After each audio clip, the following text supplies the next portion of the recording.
घंटी बजते ही गीता ने दरवाजा खोला। उसने मुझे देखते ही मुस्कुराते हुए कहा, तुम जानते हो राहुल, आज पड़ोस वाली भाभी कॉकरोच देखकर इतनी जोर से चिल्लाई कि मैं डर गई। मैं नाराज हुआ और कहा, क्या तुम्हें जरा सी भी अक्ल नहीं है? मैं अभी भी दरवाजे पर खड़ा हूं और तुम बकवास करने लग गई। गीता का चेहरा सूख गया। माफ करो, अंदर आओ। आजकल मुझे अपनी पत्नी गीता बहुत असहनीय लगती है। मैं समझ नहीं पा रहा था कि कैसे कोई लड़की इतनी बकवास कर सकती है। जब तक गीता से मेरी शादी नहीं हुई थी, कमरे में प्रवेश करके फ्रेश होकर बिस्तर पर लेटते ही गीता मेरे पास बैठ गई और बोली, आप जानते हैं राहुल, ऊपर के फ्लैट का भाई आज गेट से प्रवेश करते समय फिसलकर गिर गया। भाई नीचे गिर गया और चारों ओर देखा कि क्या किसी ने देखा तो नहीं, लेकिन उसे पता नहीं चला कि मैंने बालकनी से उसे देख लिया है। इतना कहकर गीता जोर जोर से हंसने लगी।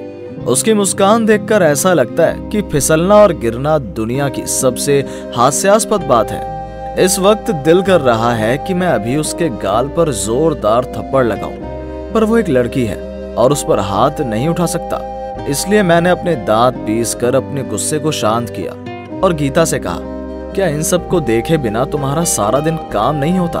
कौन फिसल कर गिर गया, कौन कॉकरोच को देखकर डर गया, तुमसे किसने कहा ये सब देखने को? बेशक तुम्हारे पास घर बैठे रहने के अलावा कोई काम नहीं है, लेकिन मुझे बहुत काम है।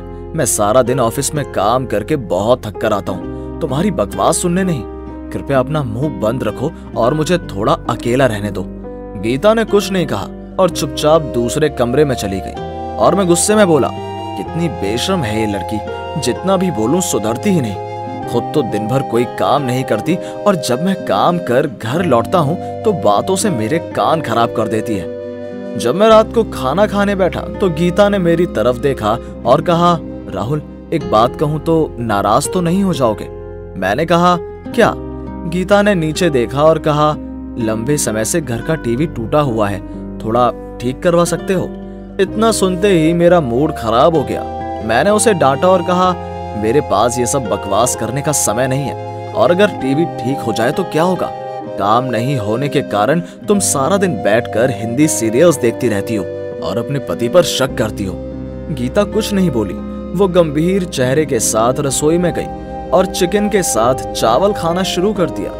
ये सोचकर कि लड़की काम करती है या नहीं पता नहीं, पर खाना अच्छा बनाती है। बेशक मैंने टीवी को बर्बाद किया था। जब मैं टीवी पर खेल देख रहा था तब गीता बार बार बकबक कर रही थी और बार बार प्लेयर का नाम पूछ रही थी। मैंने कुछ नहीं कहा तो उसने कहा कि ये सब बकवास खेल है। मुझे इतना गुस्सा आया कि मैंने टीवी तोड़ डाला।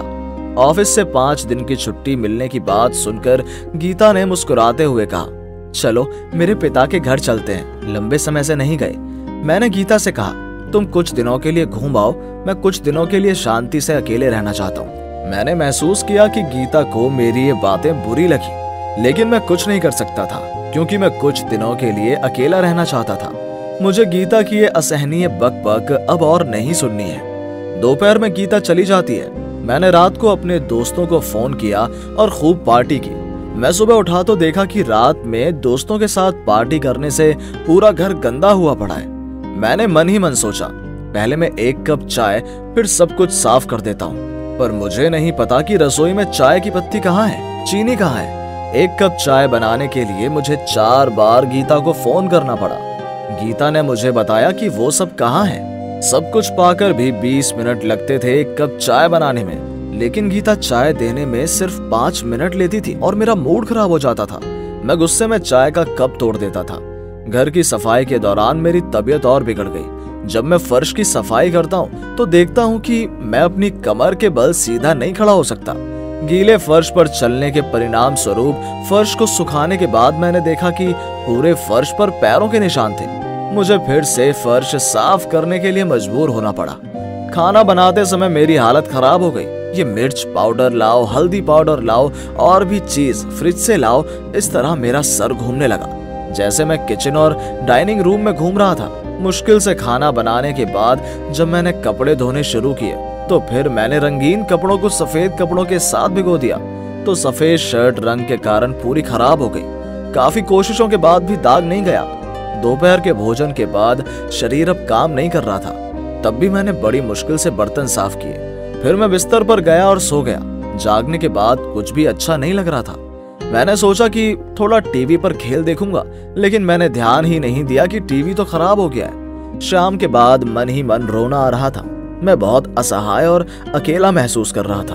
अगर मैं लगातार 7 दिनों तक ऑफिस में काम कर रहा होता तो मुझे इतनी परेशानी नहीं होती जितनी मुझे एक बार खाना बनाने से और एक दिन घर की सफाई करके करनी पड़ती है। लेकिन मैंने हमेशा गीता से कहा कि तुम्हारे पास कोई काम नहीं है।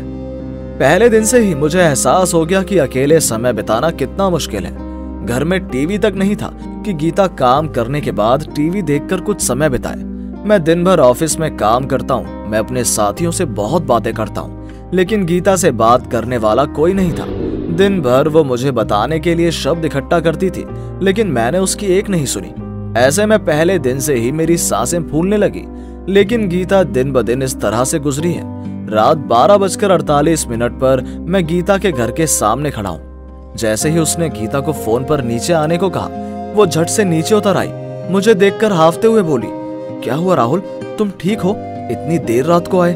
मैंने गीता से कहा, मैं तुम्हें एक मजेदार बात बताने आया था। गीता ने आश्चर्य से कहा, क्या?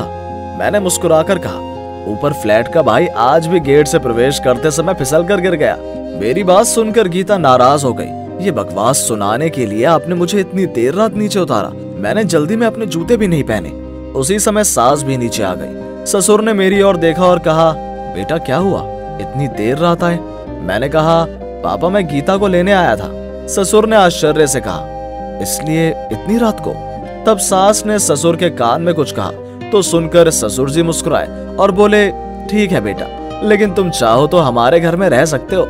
हम बूढ़े लोग कमरे में एक कोने में खर्राटे लेंगे और सो जाएंगे, तुम्हें कोई परेशानी नहीं होगी। नहीं पापा, मैं कल वापस आऊंगा और आज गीता को ले जा रहा हूँ। आधी रात हो गई है, चांदनी रात है। ये देखकर कि लड़की पीछे की सड़क पर नंगे पैर नहीं चल सकती, लड़के ने उसे अपनी बाहों में ले लिया। लड़की अभी भी गुस्से से लाल है, सोच रही है कि उसके माता पिता क्या सोच रहे होंगे, और लड़का लड़की की तरफ देख रहा है और सोच रहा है, आज से मैं तुम्हारी उन बकवास बातों को बड़े चाव से सुनूंगा। मैं भी तुम्हारे साथ ठहाके लगाऊंगा, और हाँ, आज से जब तुम सीरियल देखोगी तो तुम्हारे कानों में फुसफुसाकर कहूंगा कि कैसी देखती हो ये बकवास।